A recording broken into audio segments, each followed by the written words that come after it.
All right, let's get right into it. You've probably heard the name Alan Turing, right? Maybe you think codebreaker or father of the computer, and you're not wrong, but that's not even half the story. We're talking about a guy who literally architected our modern world, but whose own life, well, it was just unbelievably tragic. And that's the big question, isn't it? It's just heartbreaking. This man gave everything to his country, and for his trouble, they basically tried to write him out of the history books. So how on earth did that happen? To figure it out, we've got to go back to the very beginning to see the mind that dreamed up the world we're all living in today. See, long before he was ever a war hero, Turing was a mathematician, a pure theorist.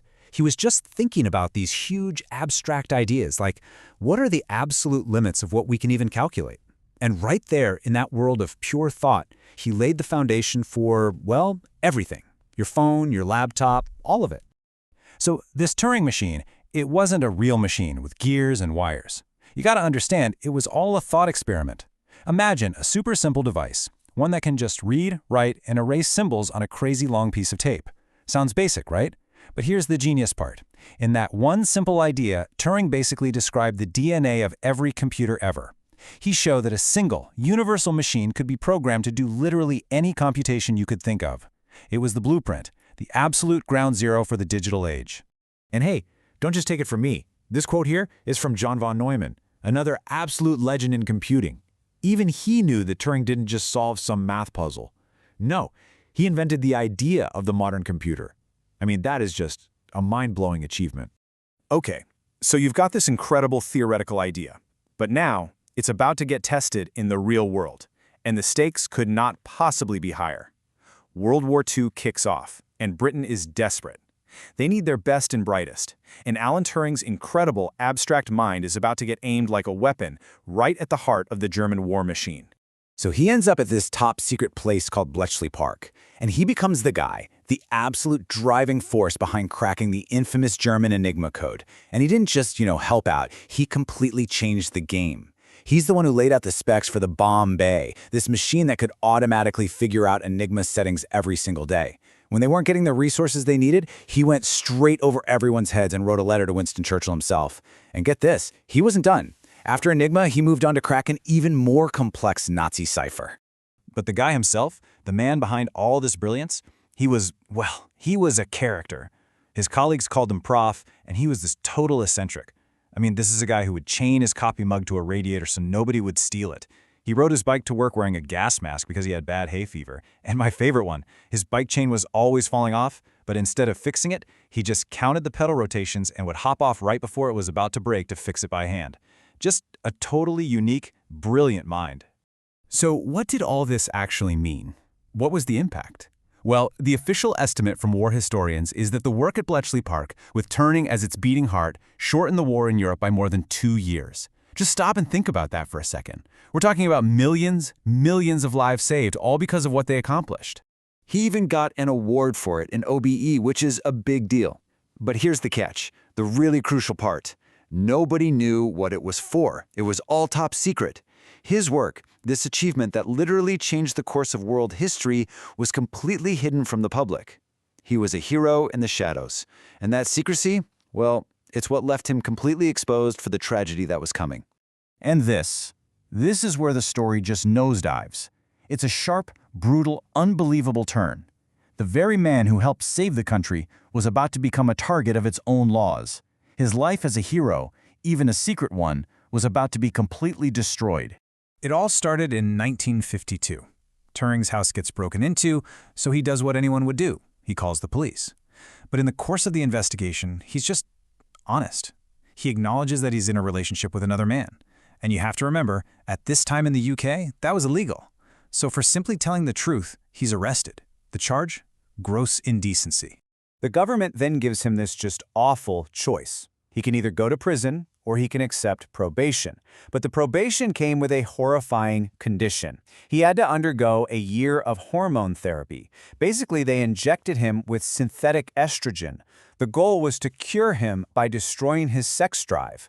We have a name for it today: chemical castration. For his career, this was a complete catastrophe. His security clearance? Gone. That cut him off from all the top-level government work he had dedicated his life to. Suddenly, he was considered a security risk. The man who cracked the Enigma code was now barred from GCHQ, couldn't even get into the United States. It's just, the irony is crushing. The mind that won the war was now considered a threat to the nation he saved. All of it, the punishment, the public humiliation, it took a huge toll. And just 2 years after his conviction, Alan Turing's brilliant life came to a sudden, tragic, and honestly, pretty mysterious end. On June 7, 1954, his housekeeper found him. He was only 41 years old. A quick investigation determined he died from cyanide poisoning. An inquest was held, and a verdict was reached. The case was closed. The official ruling was suicide. And for decades, that's what everyone believed. But was it really the whole story? A lot of people, including historians, and even Turing's own mother, never really bought it. And when you look at the evidence, you start to see why. It's not so simple. Okay, so on one hand, you have the suicide theory. They found a half-eaten apple next to his bed, and people think that might have been a nod to his favorite movie, Snow White, with the poison apple. Plus, he was obviously devastated after his conviction. But then, there's the other side. The autopsy actually suggested he might have inhaled the cyanide, not eaten it. And what was in his spare room? A little home chemistry lab where he used cyanide for electroplating experiments. And maybe the biggest thing, he wasn't acting depressed. He had just made a to-do list for when he got back to the office. It just doesn't add up. The truth is, we'll probably never know for sure what happened that night. And for a long, long time, that's where Alan Turing's story ended, in tragedy, mystery, and injustice. But the world didn't forget him.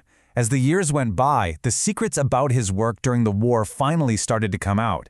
And as the digital age he helped create exploded all around us, people started to realize we had to make this right. And that justice, while incredibly late, finally came. It happened in stages. First, in 2009, an official apology from the British Prime Minister. Then, in 2013, a posthumous royal pardon from the Queen herself. That led to the Alan Turing Law in 2017, which pardoned thousands of other men who had been convicted under those same awful laws. And maybe the most symbolic victory of all, in 2021, the man who was once convicted as a criminal became the new face of the Bank of England's $50 note.